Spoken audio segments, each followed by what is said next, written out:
Hello, it is Tuesday, October 8th, 2019. I didn't have to look at my phone at all to know what date it was.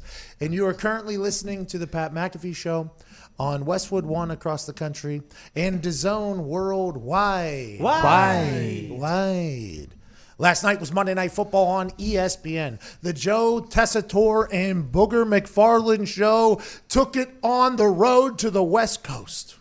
San Francisco 49ers hosted the Cleveland Browns. Same old Brownies! Diggs is vindicated. A lot of people who have been wanting the Browns to fail since day one, whenever they picked up Odell and when Baker started talking and Jarvis Landry and the entire team, everybody has been waiting for their demise. We saw a little bit of it a couple weeks ago. Then they got a win. And then now on primetime television in front of millions and millions of people, they laid an egg. That looked bad. Beardless Baker Mayfield is currently 0-1 this particular season, not only on the field, but off the field as well. I think he needs that beard back. Diggs is a guy who should keep a beard. Yes. Foxy's a guy who should keep a beard. If you can grow a good beard, the day you shave it, a lot of people are not only going to hold spite against you because you're basically just like, yeah, I can grow it whenever I want. I have a good beard. But also, you become a completely different looking human being. You take off an entire mask, basically, and you become this new character. And this particular character, the beardless Baker Mayfield last night, made a lot of people angry. Richard Sherman's not happy with him. The Bosa brother won. By the way, we'll talk about a fight to the death between brothers who are currently in the NFL. It is quite a lineup. I'll just give you a little preview. Think about this. There's a cage. Maybe there's like little fire sticks coming off the top of it. Gladiator setting. The entire country is sitting in a gladiator like arena. In walks 2 Watts. TJ and JJ. Because I don't know the other one's name. He plays for the Chargers. Derek. There it is. Should have threw a J at that. He should have been Derek Jr. That should have been DJ. In walks JJ and TJ Watt. Right into the fire cage. Then right behind them comes the Bosa brothers, whose grandfather was a literal mob boss, walks in there. Then in come the Pouncey brothers. Then in come the Kelsey brothers. Then in come the Jonas brothers. We'll talk about that. I polled a lot of people on the Twitter. We got over 40,000 votes. To be honest, I thought we lived in what have you done for me lately type society, so I thought the Bosas would have been high because he absolutely dominated last night. I will no longer sleep on the San Francisco 49ers. I don't know if it was the Browns playing that bad or the Niners playing that good. I hated that everybody said the Chiefs lost the game and the Colts didn't win it, so I'm not going to say that about the 49ers Browns, but boy, it sure felt like the Browns played like trash and the Niners played incredible. So is it a good judge? Who knows? Interesting story about Kyle Shanahan and how he got out of the Browns years ago. It's all beautiful. We're going to have a magical Tuesday here for you. 1-833-622-3331. That's 1-833-622-3331. Is that accurate? Very accurate. Well said. Let's have a Tuesday. Foxy, play some Chase Rice. It's the perfect occasion for a little vacation from the heart of the nation. Not your medication. 2 hours of magic. Let's give it a go. Ladies and gents, it's the Pat McAfee Show.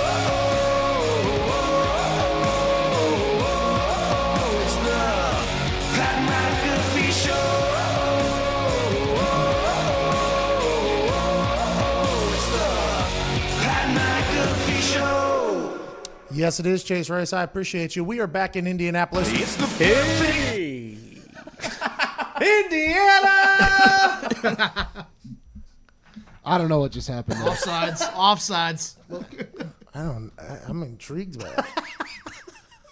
That was like a post-whistle misconduct personal foul. I don't know if that was an offsides. Offsides would be they jumped early. That came late.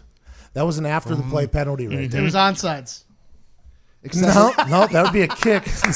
Excessive celebration for Chase Rice. There it is. There it is. Throw the flag. We're back in Indianapolis, Indiana. All the boys are here. I appreciate that. Todd's answering phones since Gumpy had to go, Gumpy got deported. Pretty much. Gumpy got deported. We don't know how to bring him in, so Todd's on the phones. Todd has his headphones off. He's already stressing it. It seems.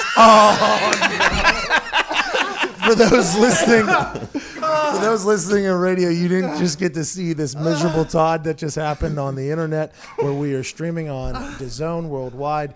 My brother at Jason McAfee is currently running the board. He has little to no experience. That should go well. At Viva Lazito, at Evan Foxy, Ty, Diggs, and Nick are here. We're having a great time. Hot start. For who? The whole show. Yeah, we're on. Speaking of hot start, Bruce Allen, president of the Redskins, you might not know him. You might have heard about him. He came out with one of the least self-aware comments I've heard in my entire life. The Washington Redskins, for basically my entire adulthood, I would argue my entire adulthood, 14, 15 years now, has just been a dumpster fire, a complete dumpster fire. They traded away 45 picks for RG3. That didn't pan out. Then they've just gone through this cycle of misery. Their fan base is a big-time and loyal fan base, but all they've had to do is just go out there and watch just a nightmare happen, not only on the field but off the field. I mean, at one point, the internet mob, was trying to bury Dan Snyder. Dan Snyder said, "I'm not budging," which it depends on where you're at in life. You have to either respect that or absolutely despise it, one way or the other. But it's not just on the field that it's a complete cluster truck. Everywhere they're a cluster truck. They can't win games, and they're in a division that is promoted heavily in the NFL. That division is promoted heavily. Redskins, Cowboys, Giants, Eagles. You see them on TV every single week. It's not like that with every single division. So not only are they a complete dumpster fire, not only are they a complete mess, not only are they a Dr. Phil guest, they are they are forced into our lives because of the division they're in. So we all have to pay attention to how terrible they are. Now, with the Jay Gruden situation, where he was coaching there for the last 6 years with no success. No success. None. He's been coaching there for 6 years with no success. And I bet you all other coaches who can probably be a little bit of hater, like, how's that guy get a job over me? I think they're all like, I can't believe he won 30 games in 6 years. That place is a wreck. Jay Gruden actually attempted to get out of there. He attempted to get fired, everybody's saying. He even alluded to it in the post-game press conference. Like, I hope my key works. Hope it doesn't, actually. He gets fired. Now they have this Callahan guy as an interim head coach. You might as well just mail in the rest of the season. Anytime you have an interim head coach, you're giving a guy no power, and a position needs to have power. You need to have power in that position. You just have to. You're the one making the shots. And not only because the players won't listen, but because the other coaches, too, are going to try to run their own thing. Like when Bruce Arians became the head coach whenever Chuck Pagano was battling leukemia, there were some other coaches that were almost running their own operation. And Bruce didn't have the power to say, like, hey, stop what you're doing. Like that's not how it operates. Now, Bruce, incredible leader. He won Coach of the Year that year with Chuck Pagano, basically. And he was able to guide through it. But if you're not a notorious head coach or a guy that's in that position or been in football for 50 years, which I guess Callahan has been, but he hasn't been in that position of power, you're not going to get the same amount of respect as Bruce Arians did. And I got a chance to watch some coaches try to run their own operation whenever Bruce was filling in. And it could have been a disaster of a situation where one coach is doing one thing, another coach is doing another, let alone the players that are just trying not to get fired on a team that's terrible. It could be a complete hurricane of misery. And whenever I say this, I mean this. When Bruce Allen says that this culture has been pretty damn good, do we have that clip? Do we have the Bruce Allen clip of him saying it's pretty damn? Let's go ahead and run that. You describe the culture surrounding this football team. You know, the culture is actually damn good. Very young core of players that we have brought in here. It is a hilarious thought that he's smiling almost while doing it. He's thinking, he goes deep too, like we don't all know what's going on. You know, like as if we don't know. Hey, Bob, we know. What you do in the dark will come to the light. So everything you do in that building gets broadcasted to the world every single time you have a game. It's not in the world where award shows can tell you what people are thinking. We don't live in that world in the NFL. We get a chance to watch your business compete every single week for 17 weeks. And the Redskins, definitely 17. They're not going to the playoffs ever. But just for 17 weeks with a bye, 16 games, we get to watch your business compete every single weekend. We know what's happening behind closed doors. Now, granted, I think there's a lot of businesses that don't have it together in the NFL that do well on Sundays because they have great players. I think that's definitely a chance. But if you're a pretty damn good culture, at some point in the last 70 years, you're going to have a good team. Just at some point, you're going to happen upon some good players that get on the field together and play. So whenever he says this, and then he puts the interim head coach in there, when everybody thinks that O'Connell guy is probably going to end up being the head coach anyways, the quarterback guy who's there, he was a quarterback in college. He was with the Patriots for a little bit, and then here. Everybody thought that in the room that I was in at ESPN, they're like, oh, that guy's probably a good hire if they were to get that. Because of the people that have left that building. We got LaFleur, McVay, Shanahan, and is there anybody else? I think that's it. Those people, Shanahan and McVay, and even LaFleur. Yeah. Those are three young, very successful head coaches right now that were all once in the Redskins building that Dan Snyder was like, get the hell out of here. Just see you later. Dan Snyder has zero vision. He has zero goal. He has zero anything. He just wants to make money as opposed to his team succeeding and relying on that on the other hand. I think they have their things kind of mixed up there. And for me, the interim head coach is just another lack of a good culture, especially this early. If you're going to end up hiring that, I mean, I don't know what to do there. They're going to have to do an entire rehaul. That Bruce Allen guy should be the first one out, by the way. If Dan Snyder Dan Snyder had to watch that and just be like, this guy stinks. Even I know this culture is terrible. I just think that is such a hilarious situation with zero self-awareness. When do you think the last time the Redskins won more than 10 games was? All right, let's dive deep into the thing. The Redskins became like the Sacramento Kings for me. Like when they're on TV, I'm changing the channel. Just for like the last 10 years. It's almost like my relationship with college football. Like, my only knowledge of college football is from 15 years ago, 10 years ago. Now I'm learning all of it, by the way. I am baptized in there. Shout out to NC State Syracuse this weekend. But I would say 10 years ago. 1991, when they won the Super Bowl. They went 14-2. Haven't won a playoff game since that Super Bowl win. They've had a couple playoff appearances, but they've all been 10-6 seasons. Bro, that's almost 30 years. When I said that 70 years thing earlier, I thought I was going to be way off. I wasn't. I was about 50% off there.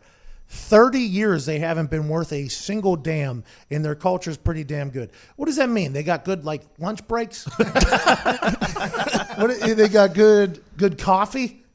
What is it? What could that possibly be? Well, I mean, it's like you said. We've been talking about. There are very few things on the internet where people like unanimously agree upon. Al Riveron stinks. Yeah, and that the Redskins have a terrible culture. Those are like two things that people would unanimously agree on.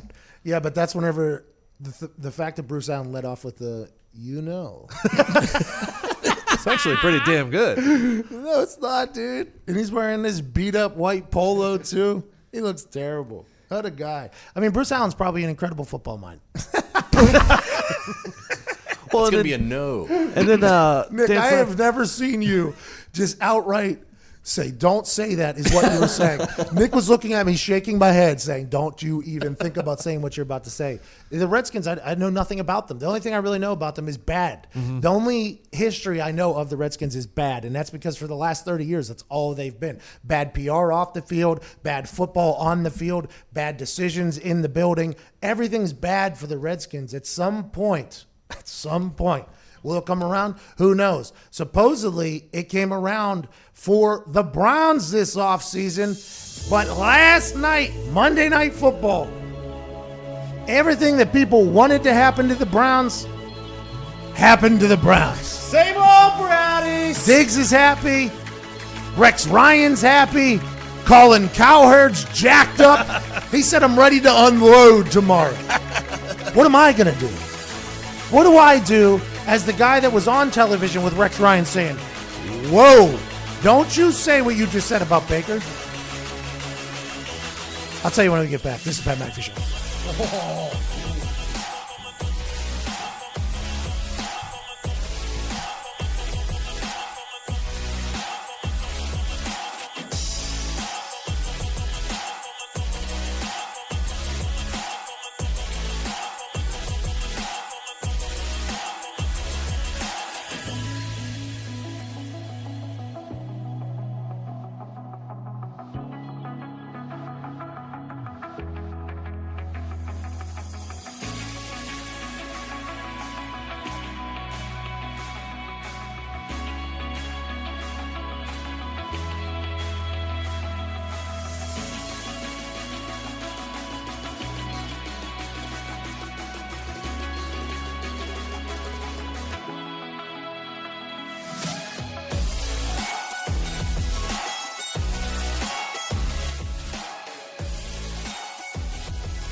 Welcome back to the Pat McAfee Show, here live on Westwood One Radio and DAZN Worldwide. The boys are all here. We're in Indianapolis, Indiana, having a great day. At Chef Baby D just tweeted me. Checked with the NFL HQ. Alberto Riveron says the call stands. Washington had a great culture. Good joke. What if Albert? That is a good joke. I like that tweet. I like that tweet a lot. What if Alberto Riveron becomes that guy? He already is, I think. He's the worst. He's so bad. You said it yesterday. The TY call was probably the worst one I've ever seen. And it came at a time where the spotlight was on. Everybody was watching. He had already heard me and others bury him completely for being terrible at his job. And by the way, I've gotten some people that have told me that he's trying his best. Trying your best ain't good enough in the NFL. Okay? Being the best is what works in the NFL. I don't need him to try his best. I need him to be his best. And his best self is calling the rules of the game how you're supposed to call the rules of the game. The NFL doesn't always get things right. But this review of pass interference can save a lot of people a lot of heartache and headache whenever these natural refs get it wrong on the field. And natural, I mean naturally on the field as it goes. So I'm about done with Alberto Riveron. I don't get the trying his best thing. It's not like he's out there. Oh, it's not an easy job, so everybody. It's not like yeah, he's it is. We're watching the same game Yeah. as he is. Now that I've been in, I can't go another day without Alberto Riveron. I'm gonna have to move on at some point. But now that I learned the TV thing, they're using the TV cameras, the television cameras. Are being. It's not like the NFL has their own set of cameras that are better or worse than what you're seeing at home. They're using the exact same shots that you are. And the television is actually expected to give them that. Like, that is a part of the whole thing. So what you're seeing at home is exactly what they're seeing in that little 7x7 box while Alberto Riveron's yelling in their ear what to do. It makes no sense to me. No, I think some accountability is probably the best next move here. I don't know if making excuses is what everyone wants to hear. All right, speaking of accountability, is it Freddie Kitchens? Is it Baker Mayfield? Or is it that the Cal Shanahan-led 49ers are that good of a football team? Last night, what is it, Levi's? Almost said Wrangler Stadium. That would have been a little rude for how much money Levi probably paid for that. Levi Stadium was a raucous atmosphere. They showed those two drunk guys a few times that were sitting in front row right in front of the camera that they continued to cut to. I think those guys represented the 49ers fan base. Finally happy that their team's good again. Undefeated 49ers were not talked about by anybody. I didn't talk about them. I actually said on air, I don't know enough about 49ers to tell you what's going to happen, but this is a big-time game for the Browns because they have a lot of prime-time players, and when the lights come on, stars come out. That didn't happen. The stars, actually, it was a little cloudy. Couldn't see a single star in the sky there for Cleveland. All these big-time players and prime-time players and these guys that have the spotlight on them, whether they want it or not, whether they entice it or not, all these players, duds. Dud on Monday Night Football. People are loving it. Loving it. People love to hate people that draw attention to themselves and then fail. Because when you draw an attention to yourself, you have to succeed or you're giving people ammo. That's all you're doing is you're giving people ammo to bury you. So a lot of people think that I was a pretty vocal player or whatever my entire career. That is not the case. My first couple years in the NFL, I stunk. I was not good. I should not have been there. That's why when I got arrested, I thought for sure I was getting cut because I was not good enough to be doing what I was doing. But I was also very quiet. I didn't have Twitter. When I would go out, I didn't care if anybody had a clue who I was. I did not talk one bit because I learned quickly that, all the people that are talking and doing things and maybe doing commercials and TV, they're all really good at what they do. So maybe that's goal number one. Let's get really good at what we want to do so we can go do what we want to do. So I had to go to work. And when I got good, that's when I started popping off because there was nothing anybody could say to me. Now, granted, if I would have went into a drought, I would have had to shut up. And I would have had to sit there and take it. That just never happened. Once I figured out how to punt, that just never happened. I got really good, and that was when I decided, okay, now I can start tweeting. I can maybe start doing philanthropic things that are bigger with the city. I can start doing my own show with local television things. I can start doing all this stuff because I am drawing attention to myself because I'm doing all this stuff. I am being active as opposed to just showing up at work, lifting weights, eating food, kicking balls, going to sleep. I'm doing things outside of the football world where that could potentially draw my focus away from football. So if I do bad, I've I have no excuse that I didn't fully focus. I can't say, you know what, I was fully focused on football my entire life, so whenever I do bad, I'm sorry. I was drawing my attention away to other things. Now, granted, Twitter, you can do that in bed, which Chuck Pagano had to learn. Chuck Pagano told me, like, imagine how much better you could be if you didn't tweet. I'm like, what do you want me to do, Chuck? You want me to not tweet and just go buy 100 shots for people? That's what I used to do. Would you rather me send out 100 tweets or buy 100 shots? And he was like, just come on. Don't you think you could focus a little bit more? And then he got a chance to watch a show at practice. And then he kind of dialed back. And I was like, I literally told him, like, hey, if I ever suck, you can cut me. You don't even have to publicly hate me. If I ever suck, cut me. And I think that is the type of approach you have to have if you're going to be a spoken person. If you're going to be in commercials, if you're going to be out doing this, if you're going to be drawing attention to yourself, like, listen, you're going to have to perform because you're immediately giving people ammo. You're immediately giving your organization a thought that, oh, his focus is not 100% on football. So I like players that come out and speak because it's kind of backing them in a hole where they have to perform, because now you're putting yourself out there whenever you're on a television show, doing commercials, all the things that Baker Mayfield has done. By the way, I like that he's done them. I'm a big fan of people doing that because, like I said, you're putting yourself against the wall to perform. Odell Beckham, all the things that have happened with Odell Beckham, you name it. He's an elite player, though, so I think he's earned the right to do that. But when you do that, things like this are going to potentially come if any bad times fall. Jarvis Landry, Freddie Kitchens, the entire Cleveland Browns operation has been thrusted into the spotlight. So now you have to perform or everybody's going to bury you, which is what's happening right now. Because last night, the San Francisco 49ers made the Cleveland Browns look like a high school football team. They looked terrible. Baker Mayfield was scrambling for his life. He threw terrible passes. He fumbled, made bad decisions. Then the bad decision began when he decided to shave that beard. I would argue that was his first bad decision that led to many other bad decisions. And bad decisions, whenever you start making them, they just start to compound on top of each other and they just start rolling until something stops it. And last night, there was nothing stopping bad decision after bad decision after bad decision. Odell Beckham Jr. in that fourth quarter caught a punt over his head, by the way, which is very difficult to do. You see a lot of people not catch punts because how hard it is to catch punts.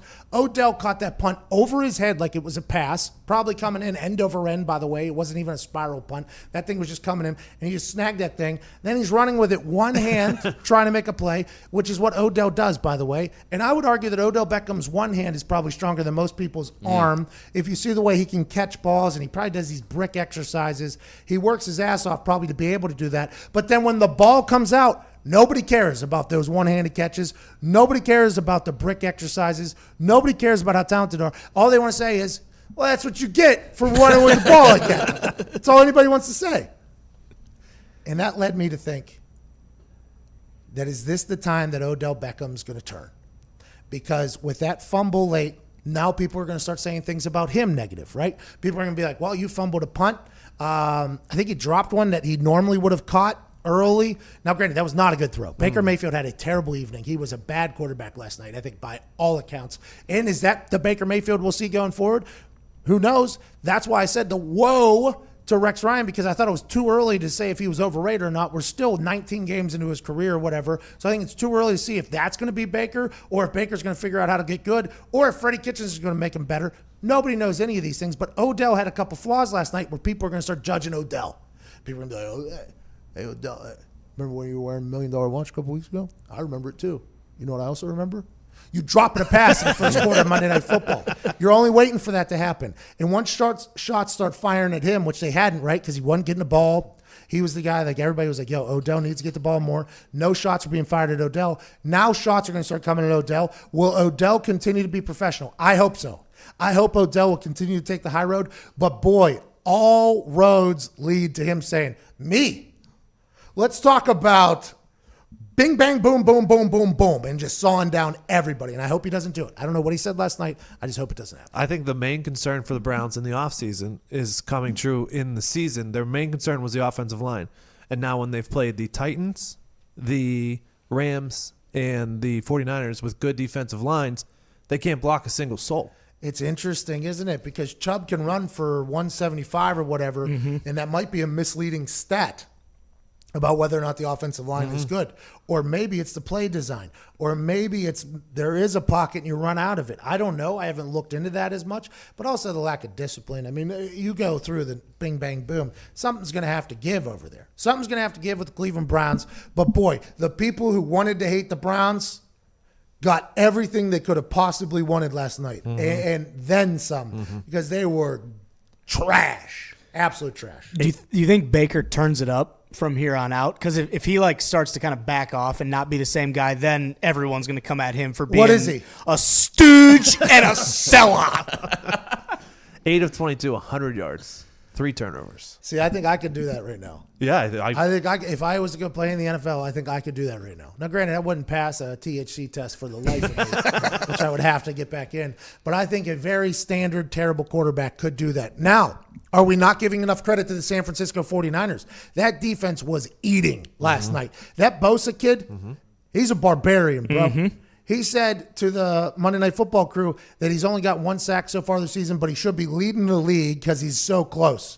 And whenever you're a rookie saying that to the TV people, just like I just said about you talking a lot, like that is putting you in a situation to either rise or fall. It's one or the other. Whenever you start talking about how you're performing and you start making these comments, you're either going to rise or you're going to completely fall. And Bosa last night rose like a mother trucker. That dude was unblockable. And he had now granted, he had a high motor, first guy in, last guy out. He's not going to wow you with his athleticism. What a comment early, because I didn't know much about him, right? Because he sat out his last year at Ohio State because he got hurt. He just said, see you later. So I don't know much about him.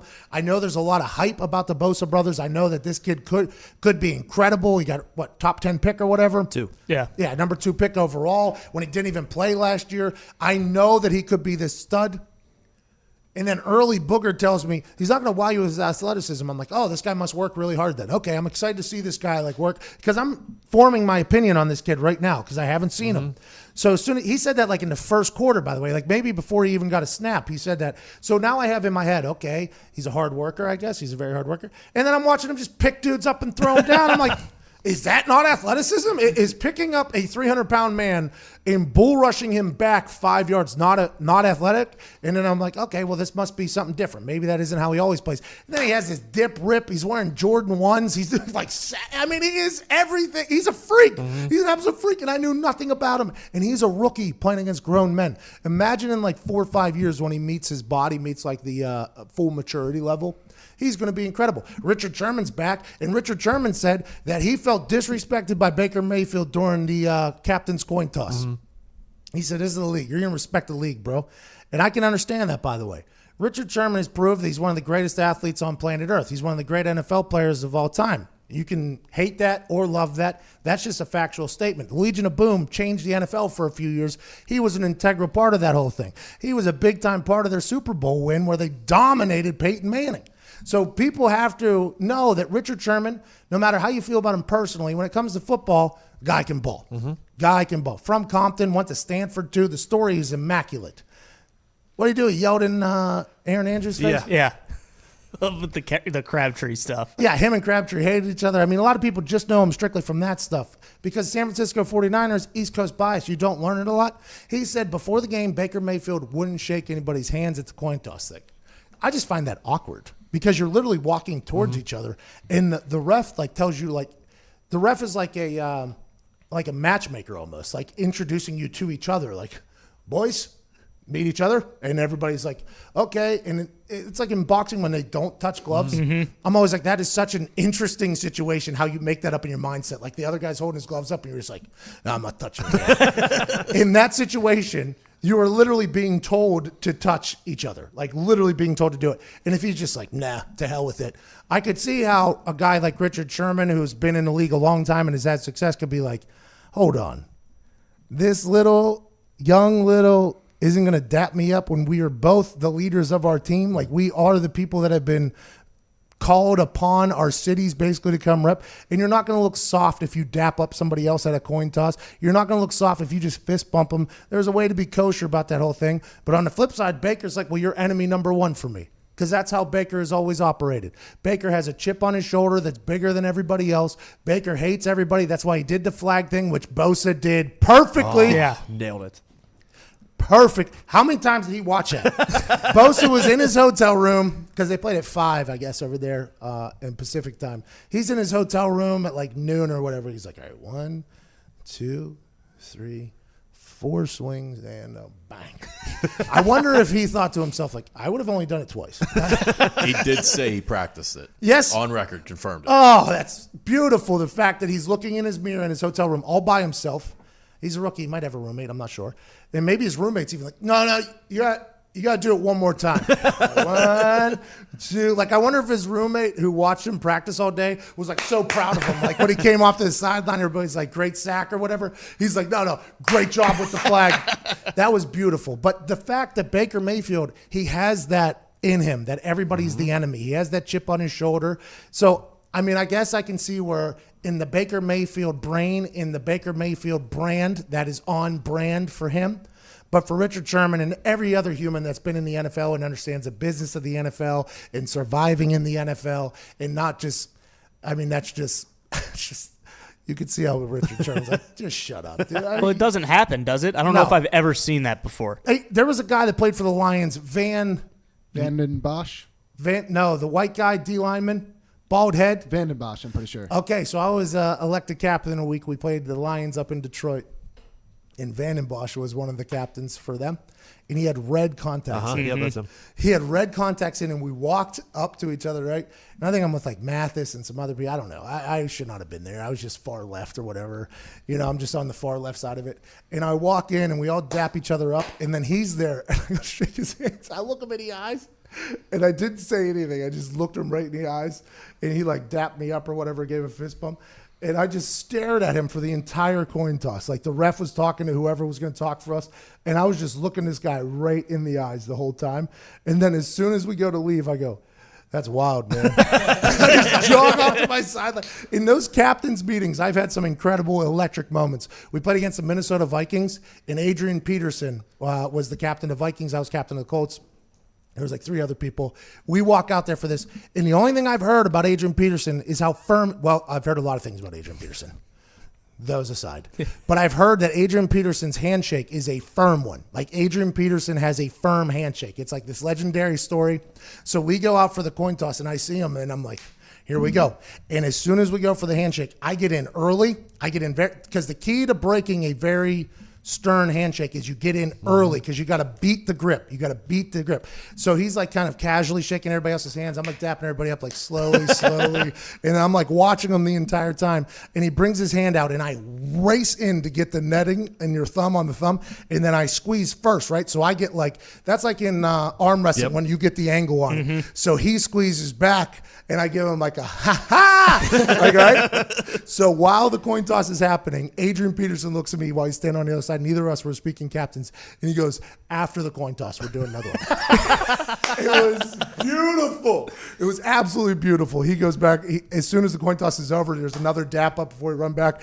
And we did this handshake. He got me around too. I'm be honest. And that was my drop hand too. That's like my punt drop hand. I thought it was going to be broken. But I was like, those coin toss things, I don't know how you don't shake hands because it's just an awkward situation where you're forced to shake hands almost. I shook hands with a guy who had red contacts in. I mean, it's just it's a wild Yeah, Sherman said it was a college thing. Yeah. Not shaking. Like, Well, and who Baker did that against like Kansas or something like that when he was at Oklahoma? Yeah, I think so. I think that was kind of his thing. And here's the thing I love about the 49ers. They remind me of the New York Giants who had those Super Bowl winning teams because they have 4 absolute studs up front. And if you double any of them, one of them is going to go off for the night. it was incredible. It was fun to watch that Niners team, man. What, first play of the game was a 75-yard run? Yep. 22 miles an hour. Whew. That's speeding in some school zones, that dude. Is that faster than Christian McCaffrey? Whoa, we'll talk about him on the other side. You're listening to Deep Pat McAfee Show.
Welcome back to the Pat McAfee Show here on Westwood and DAZN Worldwide. Joining us right now is a man who played in the NFL for 11 years. 3-time All-Pro, Super Bowl champion, one of Aaron Rodgers' friends, which I like and love. Ladies and gentlemen, joining us right now, Josh Sitton. What's up, man? Hey, thanks for calling into the show, bro. What are you doing right now? Just driving around with a couple kids in the back there? Yeah. Can you see my baby? Actually, just left a meeting at a building that I bought, and we tote our kids around with us all the time. So, okay, let's get to that. You're an offensive guard for 11 years in the NFL. Not an easy position. It seems like you're transitioning well into retirement. What are you doing? You buy buildings? You just flip properties? we do a little bit of both. I've got a construction company and a development company. So I do some residential and a lot of commercial real estate. And we just bought a big post office building in downtown Pensacola, and we are in the process of renovating it right now. So it's a cool project. It's a 120-year-old building, so it should be fun. Oh, I'm sure you won't have to upgrade the air conditioning or anything. Not at all. All right, let's move to football because you were an incredible football player, and there's a lot of incredible football happening right now. You have a great familiarity with the Green Bay Packers. We can talk about the Green Bay Packers and their team being incredible, who I think are going to represent the NFC. But I also said that before watching the San Francisco 49ers last night, who happened to be a damn good team. How do you see the state of the NFC kind of shaping up this season? I think there's two teams that are at the top. I think the Saints and the Packers will be in the NFC Championship.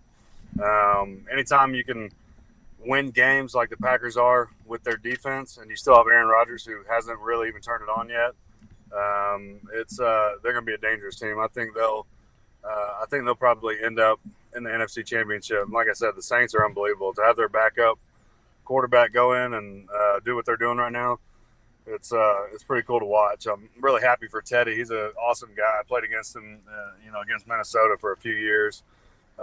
So it's fun to watch. When they get Drew back, it's going to be they're going to be dangerous as well. But I think they're the top of the class, and I don't think really anybody else is close to them. I thought that too until I saw the Niners last night, but that might be because the Browns just laid a complete egg last night. I gave an entire take earlier in the show about how whenever you start talking and start doing things as an NFL player, you're setting yourself up for people to hate you. The Cleveland Browns have done that. They laid a big egg last night, and now people are just piling on them. Do you have the same view on that whole thing? Yeah, I'm not sold on Baker Mayfield yet. He's just so young. I don't think they can expect to get out of him what they need this early in his career. I think their offensive line is struggling right now, and they've got one of the better centers in the league, J.C. Treader, and one of the better left guards, Joel Bitonio. But at the other positions, they're lacking a little bit. And you got to be able to solidify one side of the offensive line. Because you can only chip on one side, things like that. So if they had a super solid left tackle, I think they'd be fine. But you can't put all that on Baker right now. And I'm not impressed with really with the 49ers yet. I don't think they played a whole lot of competition yet. I think they'll get exposed whenever they start seeing some competition. That's so interesting to think from an offensive lineman standpoint. So, like, when I watch film and when I watch a game, everybody knows I pay attention to the punter and the kicker. I'm watching them. I'm watching the holder. I'm kind of watching what I'm familiar with whenever that's on. And then whenever the offense and defense is on the field, I'm just watching it as a casual fan, I'd assume. But whenever these guys who play these positions, for instance, I have a linebacker friend that he catches himself whenever he's watching football. He just watches the middle linebacker to see what that person's doing. I have an offensive lineman friend, AQ. He says when he watches other games, he's literally watching what the center's doing. An offensive lineman's perspective on football is so much different. And to hear you say they're one good left tackle away from potentially being something is interesting that I don't think I've heard yet. Yeah, so think about it. You're gonna have weak spots on the O line, right? You need 3 out of the 5 to be good, to be a good offensive line, and you need to be able to, you're always gonna have that weak spot, like I said. And you're gonna need to help, with the running back or the tight end or chip or whatever. And if you've got 3 holes on the line, you can't cover up for that. And with a young quarterback, it's just you're asking too much of them. We had years in Green Bay that, we had injuries and things, but our O-line wasn't quite as good. But we had Aaron Rodgers, and he could overcome that. Baker's too young in his career to overcome that. Speaking of too young, that's so fascinating, by the way. That was I feel like I just learned something about football, and I feel like I've been around football a lot more than most people. That was very, very fascinating to hear that. I appreciate that. Speaking of Baker being young in his career, Richard Sherman went off because during the captain's coin toss, Baker refused to dap anybody up, fist bump, do anything like that. I told a story about how I don't even know how it's possible to do that because you're literally set up by the refs to shake hands with each other. Like that, you're literally told to touch hands with each other. So to just say no, I think it takes a massive amount of gutsack, and the amount of awkwardness that has to be is incredible. But I think Richard Sherman's right here. Like, just give a fist pump, dude. Do something. And do you think that could potentially hurt Baker Mayfield with that mindset? Just give a fist bump, man. It's and if you're not going to do it, you better go ball out. You see these kids on Instagram all the time, the high school football players. I always see those clips of them clapping and not shaking hands before the game, and then they go out and get their ass beat. And it's just shake somebody's hand, and if you're not going to, go play better than that. I think that's the thing, though, is we're all adults, and I think as you get older in the NFL, you start dealing with the business of the NFL, and I think that's when you really mature, whenever you have to go through your first contract negotiation. When I was young, and even till the day I retired, I would go into that building with like a lot of energy, positive, upbeat, like, hey, let's do this for the team, let's have fun. Even if it was like fake energy, it was something that people could laugh at. And a lot of the older players like, just wait till you go through your first negotiation. You haven't even experienced the business of this whole thing. What do you think people, now that you've been retired and you like kind of mingle with humans, what do you think people don't understand about the NFL from the outsider's perspective? Well, they think it's the same old sport that you've been, playing since you were a kid, and it's really not. It's not all the glitz and glamour and glory that they all see, and that's what they see, though. They just see you on Sundays. They don't realize how terrible your body feels on Mondays. There was mornings that I couldn't walk to my friggin' bathroom on Monday morning, and fans don't see that, and they don't care. They're not watching football to worry about you or I feeling good. They're watching it because they want to be entertained. And to them it's entertainment, and to us it's our business, it's our livelihood. But I don't think people realize how bad you get beat up and how bad you feel on Monday and Tuesday. I have nothing but respect for offensive linemen because let me tell you why. Zero credit ever. Zero credit ever. Every once in a while you'll be like, hey, the line blocked good today, but that's coming from other players. That's not coming from the media. That's not coming from anybody else. I think Quentin Nelson is kind of changing that. Have you seen Quentin Nelson play football, and do you appreciate the hell out of that as a former guard? Oh, I love it. And I was actually thinking about this morning when I was thinking about the interview. I was hoping that he got brought up. I've been watching him, and as a guard that was in the league that played a year, when he was playing, you think, oh, this guy's just a rookie, first round pick. He's getting a bunch of BS hype. Well, it's real hype, and he's that good. And he's pretty impressive to watch. He's really good in the run game. Everybody knows he's a mauler, but I've watched some things in the pass game that you see out of guys that have been in the league for a long time. He's knocking people's hands down and putting them on their face, which is like an old kind of veteran move. You see guys in their 6th, 7th, 8th, 10th year doing that. And he's doing it already. So to watch him do these little crafty things, it's pretty damn impressive. Everybody knows how big of a mauler he is, but he's a technician too, and he's a hell of an athlete, and he seems like a great guy. So I'm happy that he's getting some love at the guard position. He's got a finesse game as well. I can respect the hell out of that because the only highlights you see is him just barreling over people because it's fantastic. That is awesome to watch a professional athlete barrel over another professional athlete who has trained all of his life for this moment. And just to watch Big Earl Grey, Wreck-It Ralph, Quentin Nelson just bury humans on a regular basis. And we just showed a picture of him sitting on the back of another man. It is awesome. But to hear that he's a technician as well is beautiful. What do you think about Alberto Riveron in these rules? Have you been watching the games? It's been Flag Fest. The reviews are a joke. It's all terrible right now. Yeah, I'm not a huge fan of it. I think starting the that review with the pass interference is just going to create more drama. I think you let the refs call the game. We're all humans and we all make mistakes, and the refs, I promise you, aren't winning or losing games. Let them go call the game.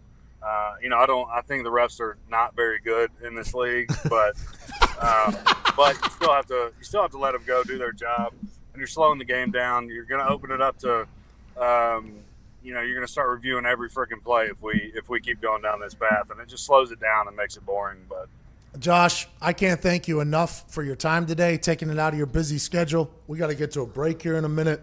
You have been insightful, entertaining, and the thought of just eliminating reviews and just expecting refs to mess up and it just being a part of the game is an interesting thought as well. That is something that, listen, they're going to mess up. That's just what you got to deal with. Because with the review in there, you're expecting perfection, and I don't think that's happening at this point. I think it's an absolute cluster truck.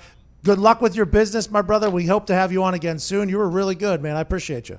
All right, appreciate you, man. Yep. Hey, take care. Ladies and gentlemen, Josh Stritton. Hey, a couple of things in there that I haven't thought about. By the way, the view from an offensive lineman's life, very different than ours.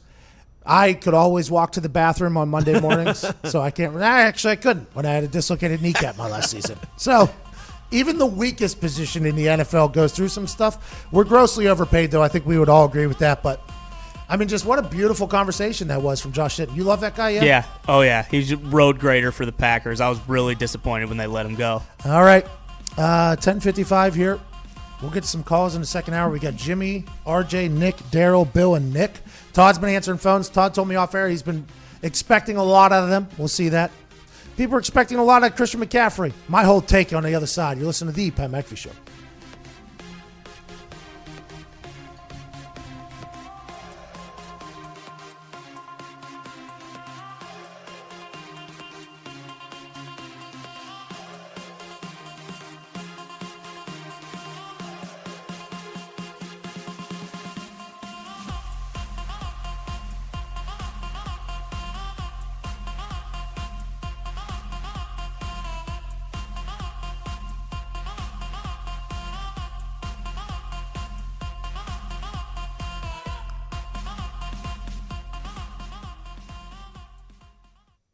Last week was an insane week. We went from Indianapolis to New York, New York to Indianapolis, Indianapolis to Orlando, Orlando to Greenville, North Carolina, back to Indianapolis, back to New York City with a bunch of insane stuff, and Foxy filmed it all. Our newest vlog on our youtube.com/The Pat McAfee Show released this morning. Evan Foxy is an absolute animal with the camera and created this magic. I can hear that roar from the crowd. It's from Pat McAfee. This environment is electric. We just walked in here, and I'm expecting some magical stuff to happen here this evening. The guy who lost, he's been arrested and reported 13 times. A baker's dozen is a lot of times to get caught doing something wrong and going to jail. It's almost kind of nice to see that Russian kid play bongos on his face there, but it's been awesome this evening. As a former NFL player, who's the guy that you think would be pretty good in the ring? The only name that came to mind was a guy named Robert Mathis, okay? Yeah. Robert Mathis, not only this incredibly tough man, but the way he utilized his hands as an undersized defensive end. The human cockfighting world is one that I am very intrigued by. The amount of training, the amount of discipline, the amount of strategery, everything about it.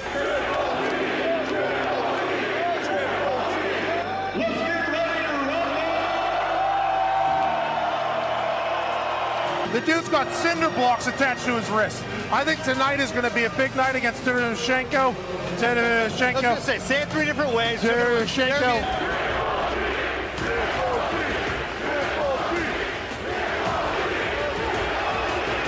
But I just think Triple G is such a magnetic fighter, and that's why this place is lit up the way it is. I was told not to blink, keep my eyes open. I brought Visine, I brought the vitamins, and I am expecting something awesome to happen.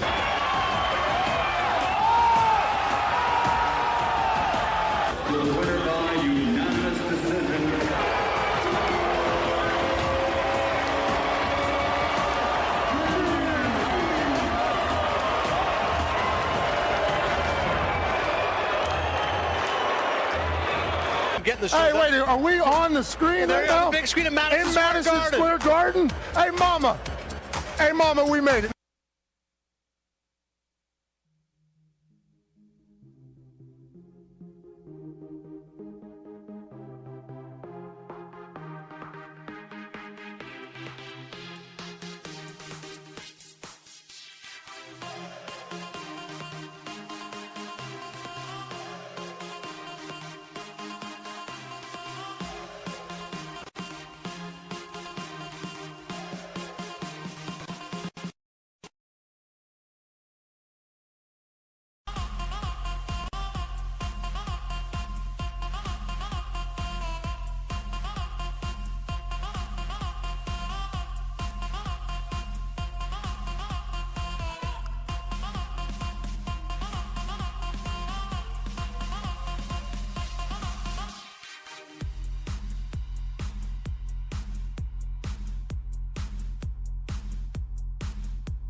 It's the perfect occasion for mental vacation from the heart of the nation. Not your medication. 2 hours of magic. Let's give it a go. Ladies and gents, it's the Pat McAfee Show. Whoa, It's the Pat McAfee Show.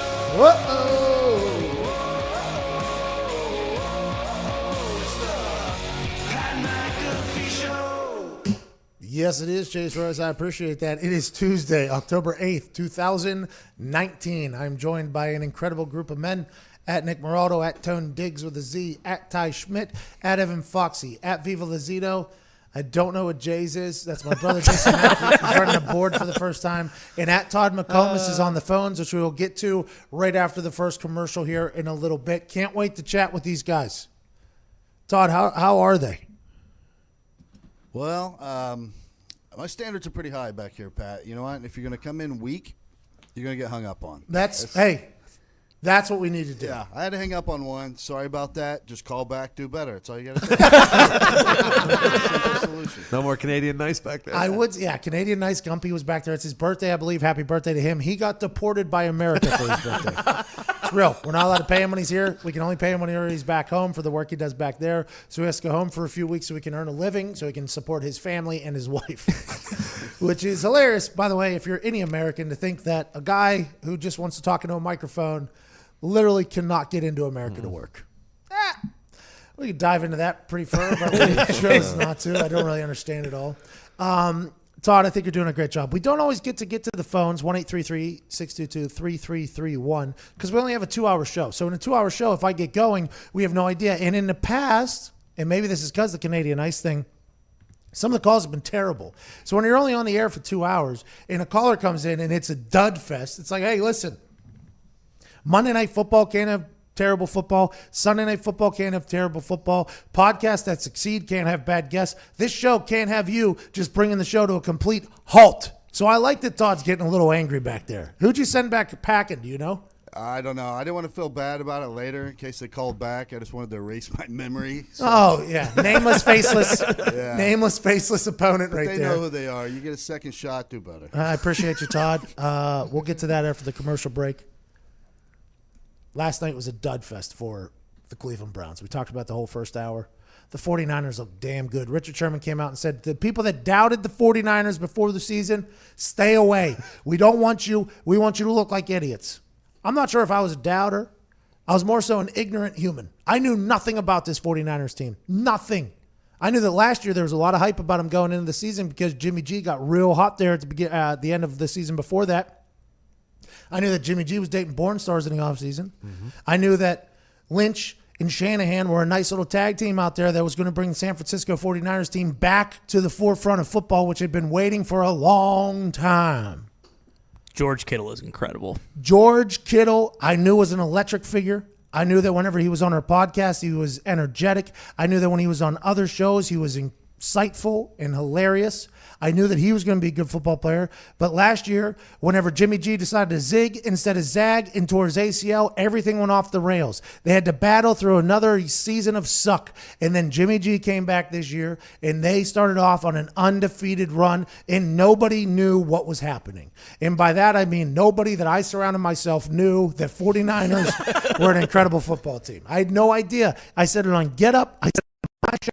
I said on other shows where I'm supposed to be the knowledgeable person and watch as many, miss some stuff. And when I talk about the 49ers, I openly said, I don't think I know enough about this 49ers team. They're undefeated. Nobody's talking about them. We haven't talked about them. And then on Monday Night Football, they dominated the Cleveland Browns. One of the most talked about teams in the NFL this offseason. So you have a team that isn't talked about at all offseason, other than a couple bad stuff like Richard Sherman might have got burnt or something on a go, or was that last season? That's the funny part is last season they were the Cleveland Browns. Exactly. They were talked about. That is 100% accurate. Last season they were hyped up all offseason, and then they laid an egg because their quarterback got hurt. By the way, when your quarterback gets hurt, all bets are off unless you have Teddy Bridgewater or Devlin Hodges, the human Hodges. duck in Pittsburgh, or Jacoby Brissett. I mean, you got to have a good one. But this 49ers team, nobody said a single word. And I think in that building, they knew that this Monday Night Football game was their time. Richard Sherman knew that this was the time that everybody was going to see Richard Sherman again. Jimmy G and that offense knew that this was going to be the time where everybody was going to be welcomed to the San Francisco 49ers of 2019, and they put on a show. Old Bosa, Paisan, the grandson of a mob boss, that is an actual factual story, went out there and dominated, and it was... Honestly, it was fun to watch that 49ers team play football yesterday. It was fun to watch Kyle Shanahan work. And then now, great flat bill, too. Oh, yeah. Snapback. Oh, yeah. Classic NorCal. Hey, Kyle Shanahan swagged out, dude. Swagged out. Everybody talks about McVay being the young coach that's kind of, attractive, swag, good confidence.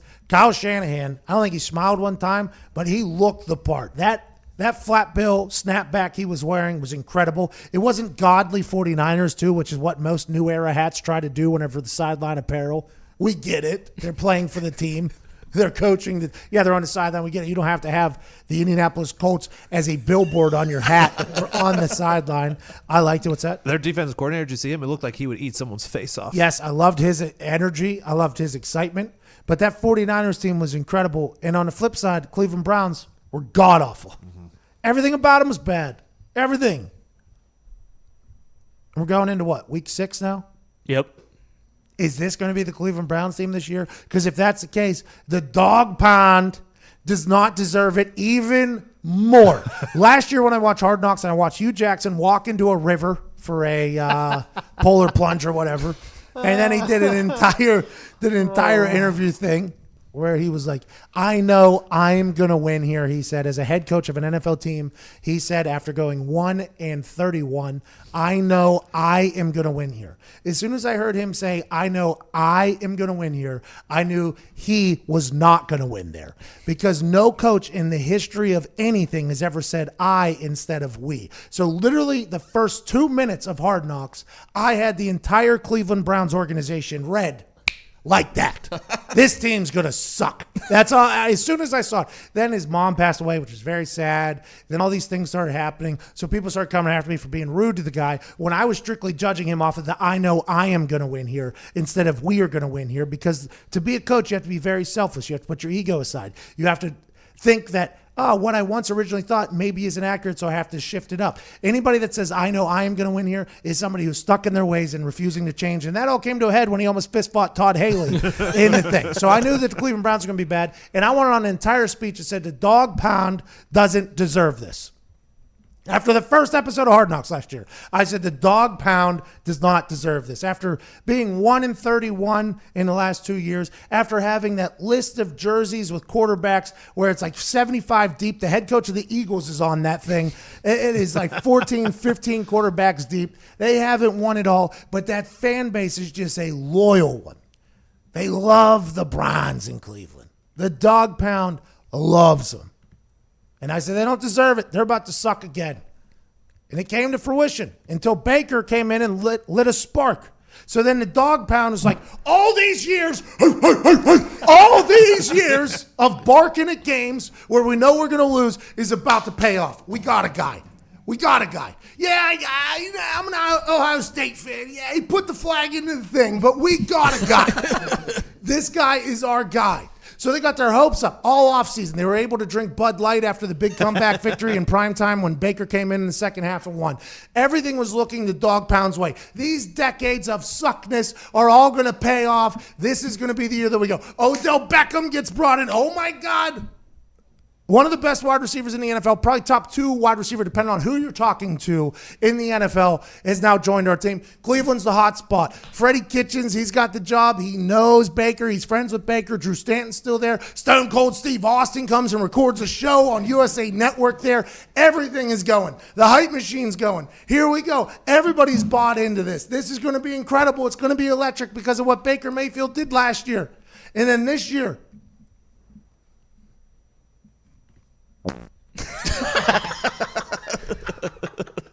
and I would argue that this is harder on the dog pound. Oh, yeah. Than those 3 decades of suck. When you have expectations? Oh.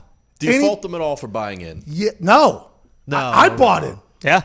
I was all in. I mean, 20 years. You had to have an idea. Was Bob Wiley right when he said the head coach is out of Freddie Kitchens' league. Well, I think we're going to learn that pretty quickly, especially with the lack of discipline on that team, the amount of penalties. You have a lot of big personalities, and to have big personalities, you have to figure out how you can finesse them and massage them to be their own player without coming down too hard on them and sucking their personality out.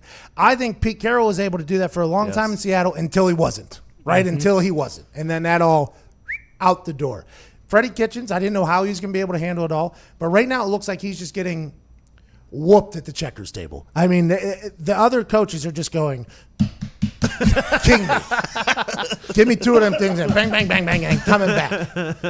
And he's screaming at the other coach, it's hard to win when you never move your back row. And that's what's happening. This is a checkers game, and Freddie Kitchens is getting blasted off of the checker board. Unbelievable. And it's real, though.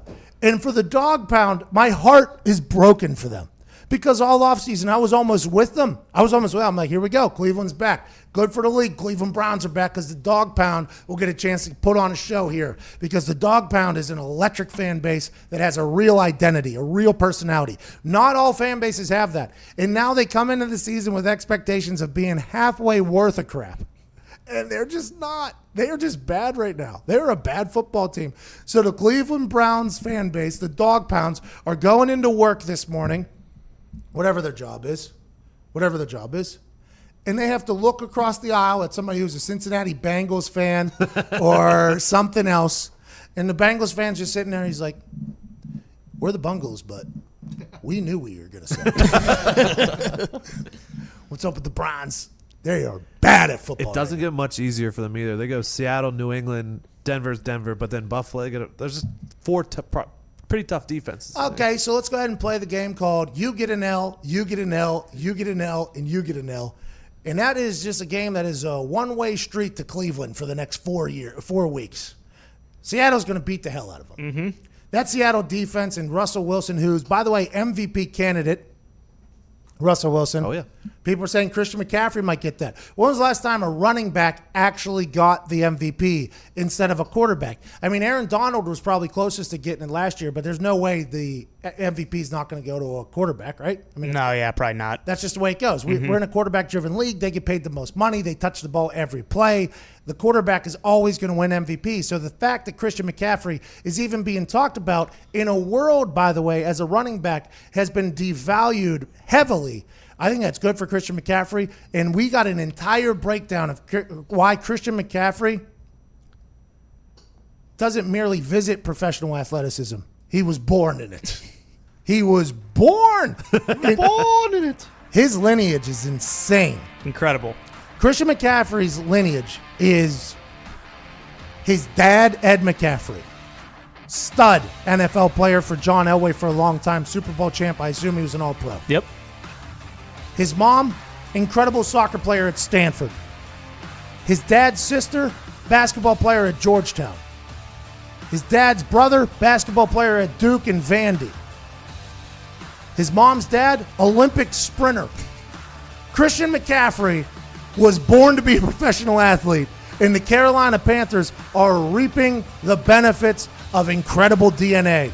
And now, granted, it takes a lot of work ethic. It takes a lot of smarts to do that, and you can't just be born into a body and make it. And Christian McCaffrey has hit it out of the park every time.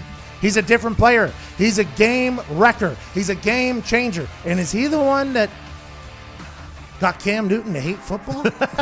Because Cam Newton's no longer the guy in Carolina. That could be a tough pill to swallow for anybody. Hasselbeck even told us that whenever he had to decide to step down. Yep. Is that what happened to Cam Newton? Or is this Lisa Frank lady really that big of a... We'll be back on the other side. 11:15, some phone calls. You're listening to the Pat McAfee Show.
Just Gronk spiked the mic here.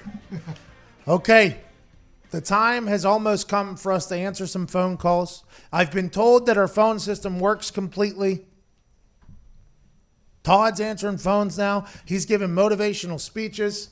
Things are happening. Good things are happening. As soon as we put batteries into the only microphone that I can speak into that the callers can hear, we will get to that. Dig says, although hopes seem to be lost at the moment for the dog pound, and things look bad. In the next 4 weeks seem very difficult with Seattle, Denver, Patriots, and Denver. Bills. Yep, there it is. Which are tough teams right now. And the Denver Broncos, by the way, nobody's talking about it. Joe Flacco was on the podcast last Friday. His best performance as a quarterback probably in the last 3 years happens on Sunday.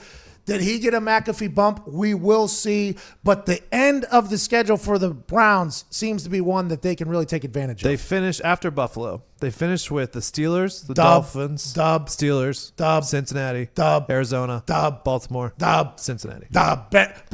Dog Pound's back. Dog Pound is back. No, I don't know. I mean, Ducky Hodges, the human duck for the Pittsburgh Steelers, could lead that team to become good all of a sudden.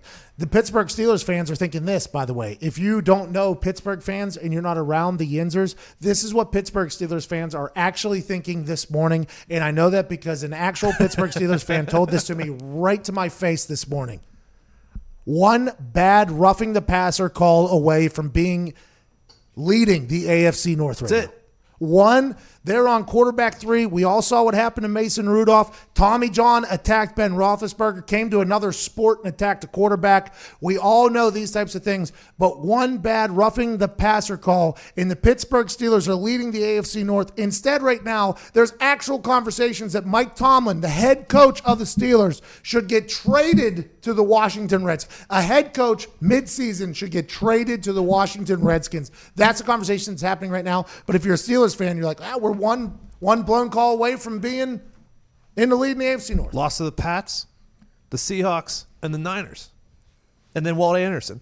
And Walt Anderson beat you, which Walt Anderson beat a lot of people. So that AFC North, by the way, still wide open. The Dog Pound should not lose all hope. They have a real chance in this whole thing because of how nasty it might get towards the end. Those games might be very important down the road, which is going to be awesome. Probably flexing in primetime television. We're going to get a chance to see this Baker Mayfield Browns team in primetime again. Is Baker Mayfield and the Browns suffering from Kirk Cousinsism? Can they not play on the big stage? We'll see this year on NFL Primetime Football. All right. Let's see if this works.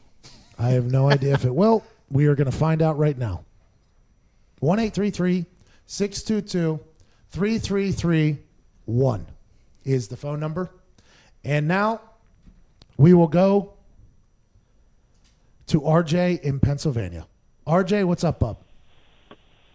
Good morning. Good morning. How's everybody today? Incredible. How are you, RJ? What are we talking about? It's great to hear you so clearly. Our tech might be working. Shout out to Todd, Jason, Westwood One, Ty, everything like that. Let's talk, RJ.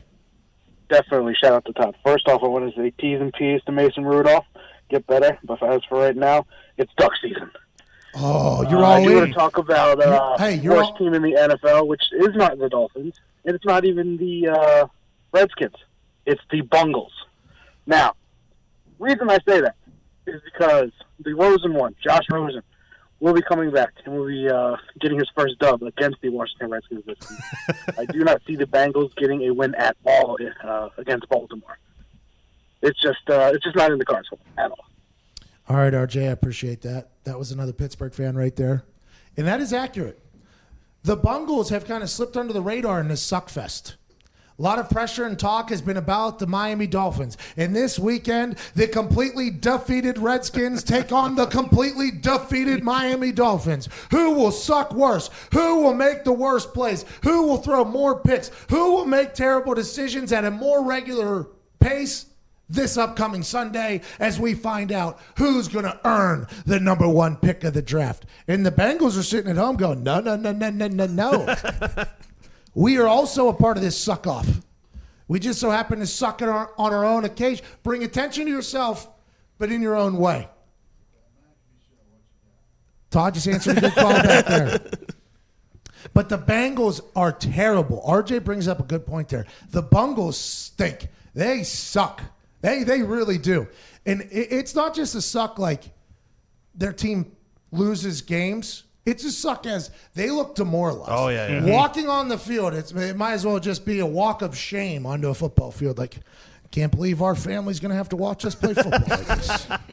Can't believe we're getting paid hundreds of thousands, multiples of millions, and we stink. That's what it's like. And you don't expect that from an NFL team. But maybe the Bengals are a stink fest. They got a brand new coach. Maybe he's trying to bring in his own guy, get that number 1 pick. Everybody's saying it's tanking for Tua. I'm not sure Tua's going to be an NFL quarterback. Who knows? Maybe it's a little bit of a respark, a refreshing feeling for the Bengals. And are they secretly sucking and tanking? Nobody's talking about the Bengals You think sucking. they're done with Andy? I don't know if it's a secret. Yeah, but it's just like everybody's like, yeah, that's the Bengals. Like nobody's like they're actually doing it on purpose. The Dolphins sending their best players out of town. See you later. See you later. See you later. We're gonna trade in a guy that hasn't performed great. Let's put him at quarterback. We're already seeing he's bad. Like the Dolphins, everybody knew were sucking. Everybody knew it. The Redskins and Bengals and Jets, I think, just suck accidentally. Yep. But now once you fall into this suck bed and you've made this bed, do you just lay in it and embrace it? Like if you're the Bengals, you're like, you know what? What do we got to do? We got to lose 11 more games? We can do that. Hey, Mr. Mike Brown, don't hang your head yet, sir. We could potentially get this number 1 pick. If we just keep doing exactly what we're doing, we're going to get there. And all of a sudden now, it's a 4-horse race to get to that number 1 pick. Rex Ryan said it early on Get Up when everybody was talking about the Dolphins tanking early because it was obvious that they were doing so. They let everybody know they were doing so. And Greeny said he hated it. He was like, we can't ruin the integrity of the game. The thing about the NFL is the parity and how any given Sunday people can win, blah, blah, blah, blah, blah. And Rex Ryan said, Greeny, don't you worry about that, bub. There is going to be competition for this number 1 pick. He said that week 1, and he couldn't be more right. That Bungles team, shout out to RJ for bringing that up. That Bungles team could potentially get it. I feel bad for Andy Dalton. Me too. I mean, they are just scraping his body off the field like 10 to 12 times per game, and you can tell like he's a very mild-mannered guy, it seems like, but he's about done with it. Should they trade him? Should they just unload, get To rid of Miami? AJ Green, Dalton, Where would they send Dalton? Geno Atkins? Where do we send Chicago. See, that's what my Whoa. He's a good softball player. Give him that. Andy Dalton? Yeah. Great softball player or good softball player? Great. Where do you know that from? He played a celebrity game. He had like 3 knocks out of the park. By the way, I played one of those celebrity softball games. I never hit. I never ever hit. I only played catcher. I've been ejected from one of them, and that's the way to go, by the way. Smart move. If you ever get asked to play in a charity celebrity softball game, this is very relatable. The best way to get out of one of those things is just get ejected. Kick the dirt onto the umpire. Tell him he made a terrible call. He ejects you. Everybody laughs. Nah, happens. Hey. Goodbye. And you just kind of walk like that little child does that they overdid, the baseball manager that they did 7 of that they only should have done 1 of. You walk like that right into the dugout. You tell everybody, thanks for having me. And then you walk right out to your car and you're home before that game even ends. It's the best move in history. I couldn't be more proud of myself whenever I figured that out. We had just started doing this when you got kicked out of that one. It was a great move. Magical moment. And by the way, that was like my 3rd or 4th time at that game. And I'm kind of upset that I didn't think of it earlier because the umpire kicking of the dirt thing, I never got to do that as a kid. I never played baseball, so I've never had that interaction that everybody. It was front page of the newspaper, by the way. Me and the umpire going nose to nose. Front page of the newspaper. Pat got kicked out of a philanthropic event. It's a great event. Robert Mathis and Roy Hibbert used to do it, and I would never take it bad. I would just play catcher and just chirp everybody all the time because I saw a couple people strike out. And I was like, well, I can't chirp if I ever strike out. So I'm just not going to put myself in that situation. You wouldn't. And we had 45 people on the team too. So anytime I was like, I don't have to hit, I look like a hero. And it was like, yeah, I want other people to get the opportunity. When really I just wanted to talk. Let's go to Evan in Port Huron, Michigan. Nice. Hey, how's it going? Excellent. How are you? Where the hell is Port Huron, Michigan? It's about an hour north of Detroit. It's a border to Canada. Awesome. I thought an hour north of Detroit was Canada, but it's great to hear that that isn't. What do you want to talk about? I want to know if you could play for any team in the NFL right now, punter or kicker, who would it be and why? That's a great question. I could have played for a team, I think, this year. I mean, I would have had to earn the position. But I don't know. I honestly don't know. That's an interesting question because you want to go with a team that's successful because the only reason why I would go play is for a Super Bowl ring right now, right? Because that's the only thing older guys like myself do if they're trying to get back in the game. They're not going back to just collect money. Now, granted, some people will, I guess. But a lot of people are ring chasing at the end of their career, and that's what I would be doing. Would I want to go play for the Patriots? I don't know, man. The Patriot way doesn't sound like a good time. I mean, they win a lot of games, and it's a very successful method, but it does not sound like a blast to be a part of. I think I would do well, by the way, with the Bill Belichick method. I think he would appreciate me. Vinatieri told me that on a lot of occasions, that he thinks me and Bill Belichick would get along well, but everything else would have to stop because that's just the way the Patriot way is, because they demand you to be 100% focused, which not a lot of places can do because a lot of places don't have the resume that Bill Belichick has. So when Bill Belichick tells you you can't do something, it means a lot more because it's like, oh, this guy, greatest coach of all time. If he says it, I have to listen. New coaches try to implement that. It doesn't work because they don't have the resume, so everybody's like, but you've won 0 games. I am not coming in here at 5:30 a.m. I'll see you at 8, bud. You know what I mean? Like that is where you kind of get in trouble. So the Patriots are a thought. This Colts team, though, is a fun team. And I'm not only saying that because we live in Indianapolis and I love my house here and I love the Colts team and I have a lot of friends in that equipment office and training room. But I would assume that if this was the team that was there whenever I was at the tail end of my career, I would have still be playing right now, and none of this would happen. I just think the way Chris Ballard handles his business is one of just absolute integrity. He's very open, I feel like. He's very honest, and his football IQ is next level. So I think if the Colts were this Colts a couple years back, and this is probably assumed by a lot of people, I would still be punting balls. Vinatieri obviously still kicking. But since now that I've gotten a chance to get out of it, I enjoy my life very much outside the NFL. I have no regrets with how everything has gone. I get a chance to talk to a lot of old NFL players off the side, and all of them want to ask me, you know, how did I get started and what I'm doing right now? I was like, well, I literally just tweeted for 8 straight years and kind of built up a little bit of a fan base. You got to get arrested first, and then you go into the program and you have nothing else to do and blah, blah, blah. It's kind of hard to get here, but a lot of guys miss the NFL. They miss playing in the NFL. And for me, what we've built up as a team here, it fills the void of the camaraderie that a lot of guys don't get. So I'm very thankful and lucky to have the boys here.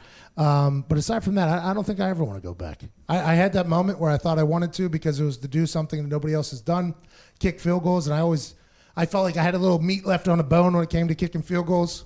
And then when my knee blew up, it was my body like, yo, we are not doing this anymore. Just go say dumb things into a microphone.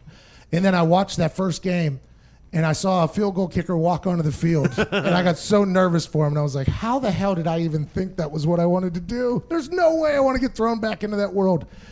So I'm enjoying my life right now, to be honest with you.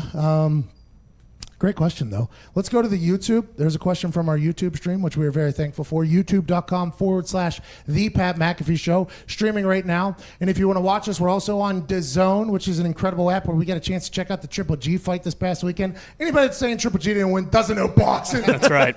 It feels like everybody that knows boxing told us that we were wrong. Yeah, well, guess what? He won. So who's right? And I think we were ringing that bell pretty hard. Early. Yeah. So, I mean, we said Triple G was going to win early. Speaking of bell, subscribe to the YouTube page. I'm joking. We're YouTubers now. It's a ridiculous thing. What's the question from YouTube, Z? Yep, from Cinco de Cubo. I wonder why Zito picked that one. Real Homer move, Hey, Zito, I wonder why you picked that one. Because I can speak Spanish. Oh, so it's 5 de Cubo? Yeah, it's QBO. So I just put it together as Kubo. But how terrible is the PSU fan that sent the letter to the players regarding his dreadlocks? Question mark. Okay, so this is an interesting thing because Dave Peterson is this man that is going to have a tough go of it here for the rest of his life because this went viral last night on the Twitter. I'm sure other platforms as well, but I kind of live on the Twitter. And it was this letter that he wrote to the locker room that basically says His wife and he are proud older graduates of Penn State. We love the Nittany Lions. We go to all the sports, but we miss the days of the clean-cut athletes. And he directed this directly to one of the players and said that your dreads are basically unprofessional and unbecoming of Penn State University. I have a similar story with Penn State University where Mike McQueary told me right to my face, I was not Penn State material. Mike McQueary obviously would go on to become the guy that would testify saying that he saw Sandusky, blah, blah, blah, that whole terrible thing that happened. He told me right to my face he didn't think I was Penn State material. Now we got an older white sending a letter, a typed letter with some grammatical errors, by the way, some grammatical errors, a comma issue here, comma issue there, to a player that his dreadlocks are basically unbecoming of Penn State. And then he goes on to say that the NFL is no longer something he enjoys due to the disgusting tattoos, awful hair, and immature antics in the end zone. Now, we don't know who he's speaking about there because both Caucasians and African Americans and Australian Americans and Canadian Americans and Italian Americans, every genre of human is represented in the tattoo world, is represented in the antics in the end zone world, is represented in the long hair world. It's just some, so we don't know exactly who he's taking a shot at there, but we can assume that this Penn State player that posted this is an African American man, even though white people sometimes have dreadlocks if they've just completely given up on everything. Dreadlocks in the African American community, though, mean a lot more. It is a touch to the soul, basically. It is one with the gods almost. It is a very integral part of some communities in the African American culture, which for me, by the way, I think is incredible. I love the fact I had long hair at one time. I wish I could have got dreadlocks. I think they look awesome, but white people with dreadlocks is automatically like, this guy does all the drugs. That's what you think. You see a white guy with dreadlocks, you go, this guy does all the drugs. So this letter was directed directly at an African-American player and directly at something that is coming from him and his culture. So a lot of people said, this guy is racist. And I won't hop on that train, although this is obviously a pretty racial thing for him. He doesn't like it, and I think there was hints of it. For me, this is just a classic old white man thinking that his opinion matters. Now listen, your opinion does not matter. And a lot of people tweeted me like, if you're getting offended by this, you don't hang out with enough old people. I'm like, no crap. No crap.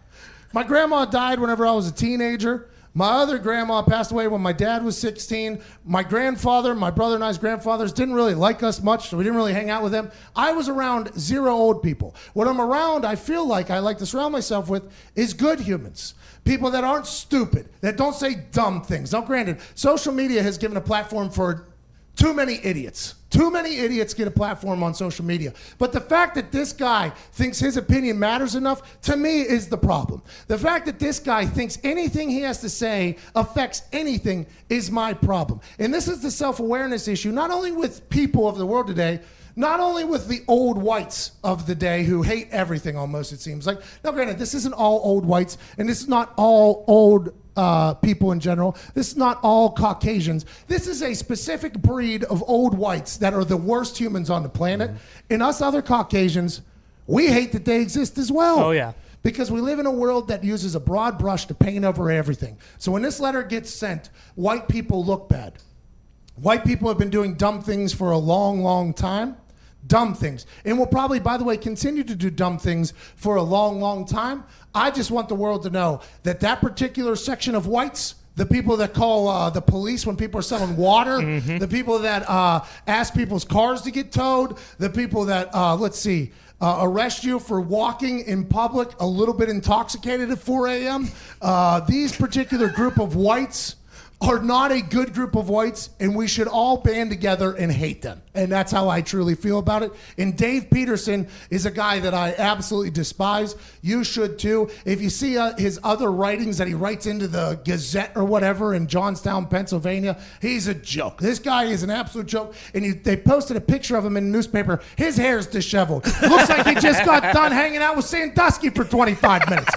That guy stinks. And I just want everybody to know that we all hate him. But we all hate that man, and we hope things like that will cease to exist. But it won't, because the world is filled with idiots. We learn that every day on the internet. Hilarious that he framed it by saying, because I'm an alum, you should do so-and-so. Like anyone gives a rat's ass that he graduated from Penn State.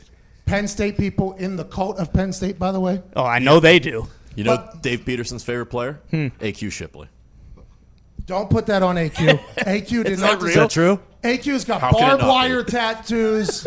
AQ dances. I mean, AQ is a guy that this guy hates for sure. But AQ does not have long dreads. So I'm sure this guy isn't writing his team because of it. This is such an interesting situation. And when things like this happen, it just reminds me more and more that some people who have dumb comments just should be banished from Earth. Like, I wish we could just banish them to a town or an island all by themselves. And I don't think you should get a 3-strike rule on this particular case. This guy's written enough dumb stuff to the nowspaper that he would have passed the 3-strike rule already. But there has to be an island of dummies that we could send people to. Alberto Riveron, nowhere near this dumb, but I would send him to that thing. Probably that floating island of trash off the Pacific. Yeah. Does anybody know if that thing's got a good base on it? They say it's big. Can we just send people out good to enough. it? I would just enjoy. We have to figure out a way for me to talk to Nick about playing music so we can get to a break. He's on the other side of the room. He's got to tweet. He's got to do this. It's an interesting situation. But that Dave Peterson guy's the worst. Yeah.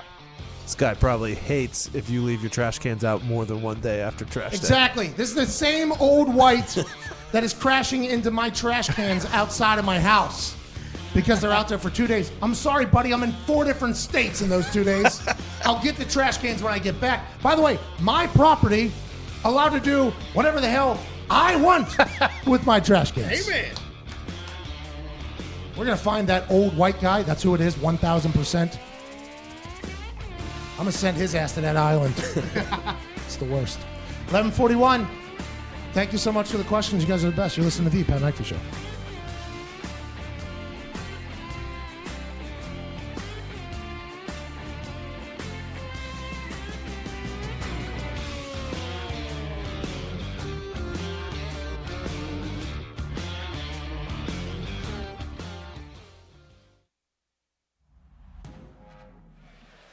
Let's go to the tail of the tape. Gennady Golovkin getting ready for the main event. He is 37 years of age.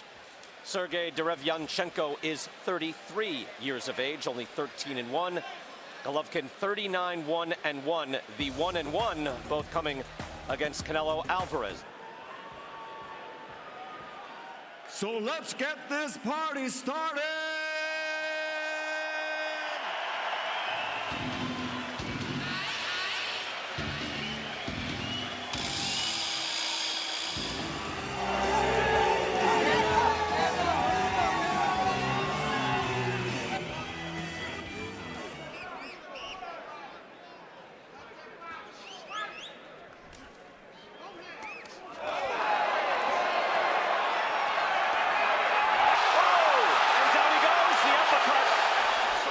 Looked like he had weathered that combination, but clearly he had not. 7, 8. He's here.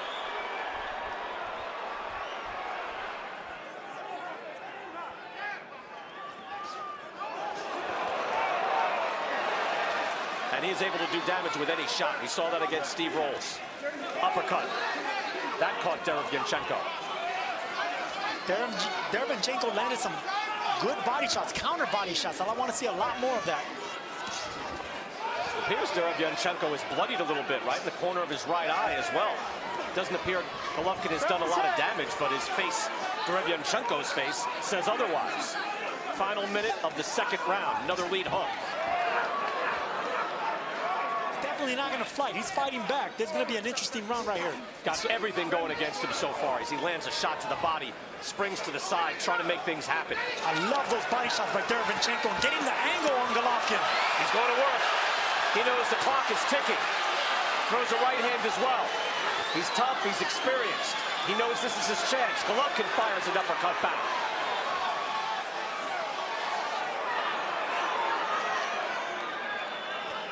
That cut was opened up from a headbutt.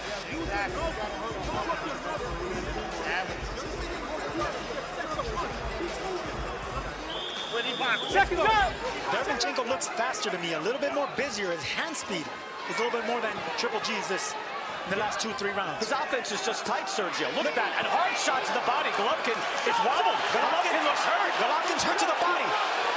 He got hit hard there in the final seconds. 10 seconds for Derevyanchenko. Golovkin going to try to fight out of it. But we've really never seen Golovkin hurt like this. Good counter jab by Derevyanchenko, and he fires out a few more. He is fired up. Feeling the urgency.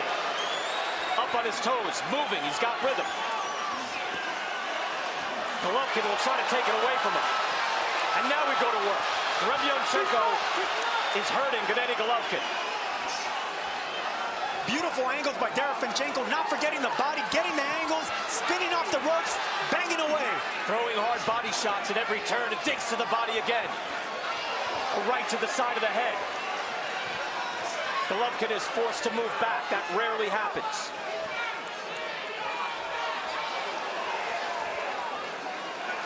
Here at Madison Square Garden, round 7.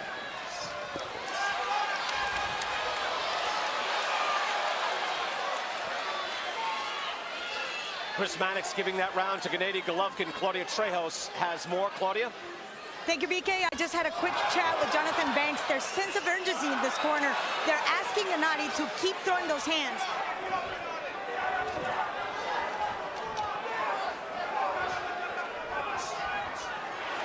Just very athletic on Derevyanchenko's part. Derevyanchenko having a good round. Golovkin has had success as well. These are tough rounds.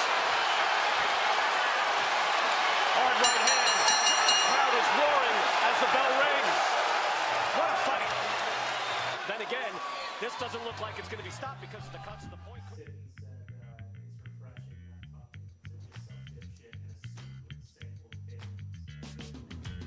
Josh said that? You say you liked it? Oh, awesome. I'm going to ask him to come on more. He is really good.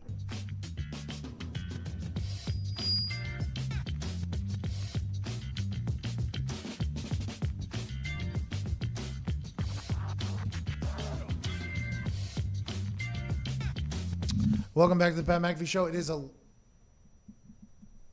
That's quite an abrupt ending there, Jay. Offsides. Sorry. Jeez Louise. Just over here turning it off, you know. Jay, I think you're doing a great job, honestly. There's a lot of buttons over there, and Ty's got to deal with a lot on a daily basis. I appreciate you doing it. 11:47 here. We've talked about a lot of things. We have not talked about Christian McCaffrey enough yet. Christian McCaffrey has no chance of winning the MVP. Probably not. It's going to go to a quarterback, especially if Russell Wilson, by the way, continues to perform how he's performing. They're going to give it to Russell Wilson strictly because go Hawks at the end of every interview. 2012, last running back, Adrian Peterson. 7 years ago, very different world. Now we live in a quarterback-driven world. They're the ones making $200 million, $150 million. They're the ones that are doing everything on media, basically, aside from a retired punter that maybe gets a little gig. They're the ones that are interviewed. They're the league, and for good reason. If you have a good one, your team's good. That's just ipso facto. Mm-hmm. If this, then this. If good quarterback, good team. That's just kind of how it goes. Now, granted, you might have a couple downfalls. I think that was my chair that just that was very loud. So Russell Wilson will definitely end up winning it regardless. Or another quarterback that comes out of nowhere and does incredibly well. I just don't think the NFL has it in them to give it to anybody other than a quarterback, because that would affect everything about the NFL. That would change the way that running backs have to be treated when it comes to contracts. It would change the way that NFL teams have to view their running back. It would change everything. And the running backs, by the way, are a position that was once very, very, very important to the NFL. 2012, whenever Adrian Peterson won that, running backs were in peak. I don't know if it was 2012 was peak, but back in the day, running backs were the position. Fantasy football used to be like, yo, you draft a running back, get a running back. I didn't even play fantasy football, but all I ever heard was, got to get a running back early because there's only so many good ones. They get the ball there, blah, blah, blah. Now it is 100% a quarterback league. That's just the way it goes. The way the rules were changed, it's become easier to throw the ball. It's become easier to accrue yards and points by throwing it. So the running backs kind of started slipping down. Le'Veon Bell said, Nah, dog. I'm worth my value. I'm worth my value. What a line. I am worth more than what they are valuing me at. He held out.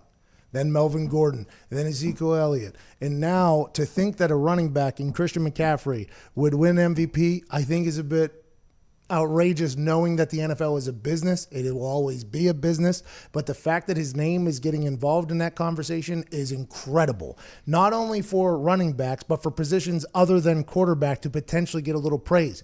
Aaron Donald probably should have won that thing last year. I mean, Aaron Donald wrecking games. He was as close as we could get to it. But Christian McCaffrey comes from a lineage that he is a freak athlete who just so happens to be born for this entire operation.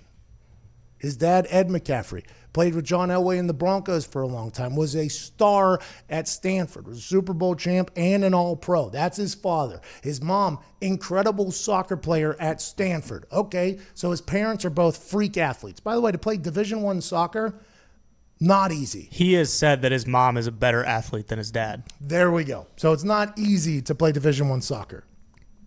You know what else it isn't easy to do? How about Division I basketball?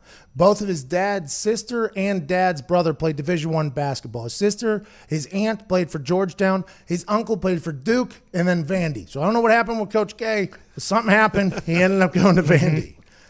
His mom's grandpa, Christian McCaffrey's mom's dad, so his grandpa, Olympic sprinter, won the silver medal in the 100-yard dash. As a Caucasian. That doesn't happen. Nothing to sneeze at. Christian McCaffrey has literal professional athletic lineage. Not that he's the only one. There's a lot of brothers we've talked about that are in the league together. There's a lot of families that are football. But whenever you have that many high caliber athletes in your family tree, you can assume that the person's going to be a freak. And Ed McCaffrey, people forget this, 6'5". 6'5", animal of a man. And it's not just, you can't just be born into being an incredible NFL running back. You have to earn it. Christian McCaffrey's earned it every single step of the way. Very quiet, too. Seems to be a cool guy on camera. Whenever I watch that thing on Amazon with the Carolina Panthers, seems to be a good guy in the locker room. He's been around it his entire life. John Elway is basically an uncle to him, I would assume, since Ed McCaffrey was John Elway's guy. He's been around the locker room. He understands how to act. He understands how to conduct himself. He understands how to work, and it's all paying off for Christian McCaffrey. When I saw him striding out this past weekend, that was the first time I think I said, oh, this dude is an animal. And that team, without Cam Newton, who decides whether or not Christian McCaffrey gets the ball on those zone reads, who decides whether or not he gets the rock, has been thriving without Cam Newton at quarterback. Kyle Allen, I think his first game he had 400 yards. I'm not sure how he's done since. But the fact that Christian McCaffrey is the go-to guy on that team is making the Carolina Panthers right now a better football team. If Cam Newton comes back somehow, I don't know how it'll happen at this point. If they continue to have success, it's going to be hard to bring him back in, especially with everything that goes on with Cam Newton. Is Cam Newton going to be able to keep feeding Christian McCaffrey? Is Cam Newton going to be able to say, okay, this isn't my team anymore. This is this running back from Stanford's team, and I need to keep feeding him the rock. That offensive line deserves a lot of credit. Anytime a running back does well, you need to talk about the offensive line. Will that offensive line tell Cam Newton, hey, when you weren't playing, when you were dealing with Mrs. Frank there on your foot, we were running the ball all over people with this Christian McCaffrey guy. He's our guy. I just don't know if that's the case. I think Carolina Panthers and Cam Newton's days are done. I think he's going to move forward. I think they're going to move forward. He's going to play good football somewhere else because he's going to have a chip on his shoulder again. He's going to have to prove himself. But I just feel like right now at this point, it's Christian McCaffrey's team, and it's going to be tough to get Cam Newton back into the fold of things. And the thing about Christian McCaffrey is he never comes off the field. Before this week, the backup running back had 4 snaps. Christian McCaffrey was in for every other play this season. And the conversation would be, well, can his body stand it? Can his body withstand the beatdown that you get whenever you play every single snap for an offense in the NFL, especially at the running back position where people are just teeing off on you?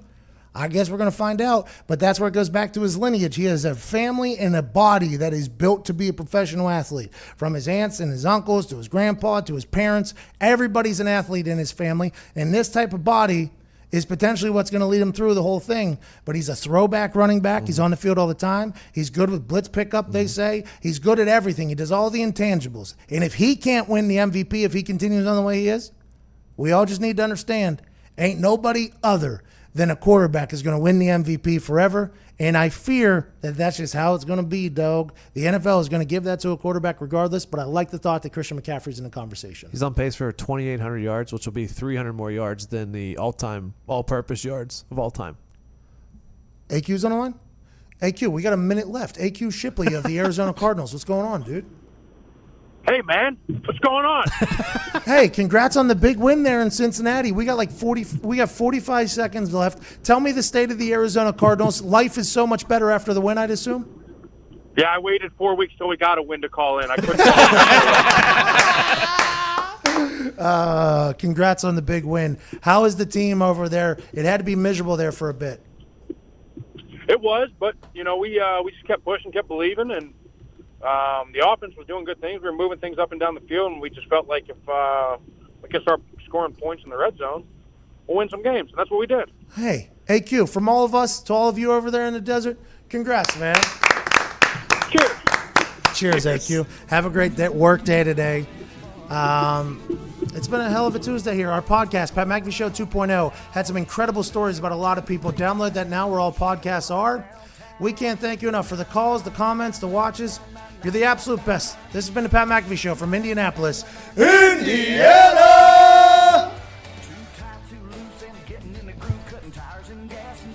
Thanks, Don. Appreciate it, Don.